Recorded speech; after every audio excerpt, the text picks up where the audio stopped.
Dante's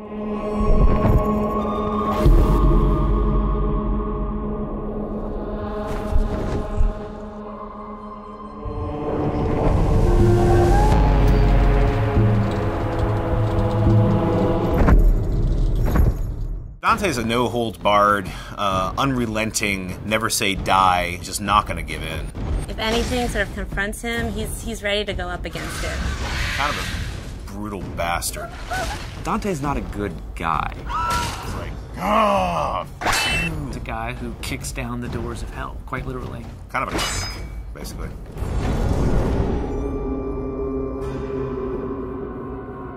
The thing about hell is it's hard to find someone who could stand up to all that. And that's really what the impetus to make our character as badass as he became.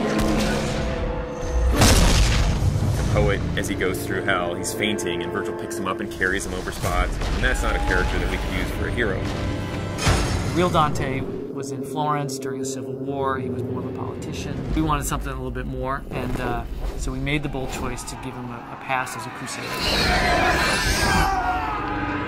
He's had a pretty tragic and, screwed up past. A lot of things in his past that haunt him. He's definitely not some straight sort of action hero. I like the fact that he's a little bit more human. I mean, obviously he's wielding this giant scythe that most of us couldn't lift, and I know because we built one for Comic-Con. So he's definitely, superhuman in that sense. But there are certainly moments in the game where he's not sure if he can go on. I think the story kind of demanded that he be a little bit more complex. The first line of the poem is, at the midpoint on the journey of life, I found myself in a dark forest, and it's a metaphor for him being confused and troubled about his own life, but we wanted to go to the nth degree for the video game.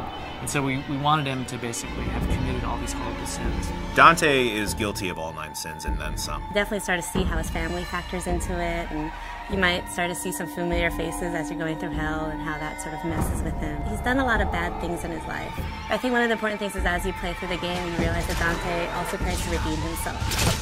The tapestry on Dante's chest is basically this enormous symbol of guilt for him, summing up all the terrible deeds that he's done or all the terrible moments and memories of his life. The tapestry represents Dante's realization that he needs to suffer for his sins, the same way that people have suffered by his hand.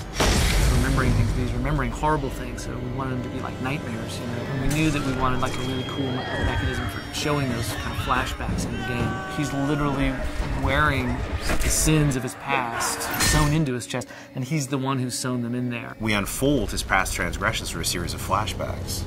Start to discover how much of a bastard Dante really was. Greed specifically is a turning point where you've discovered a lot more about Dante than maybe you even want to know about. Greed's a little more of a cerebral level. It's about puzzles. It's this very mechanized place with gears and motors, as opposed to most of hell, which is very organic. It's in a lot of ways the most hellish level. People are being tortured there in ways that you haven't seen yet. It's almost a big stone factory of torture. One of the big set pieces of Greed is the Wheel of Fortune. Everything in Greed is kind of controlled by this twisted wheel of possibilities. The Hoarder Waster are actually 2 characters in the poem.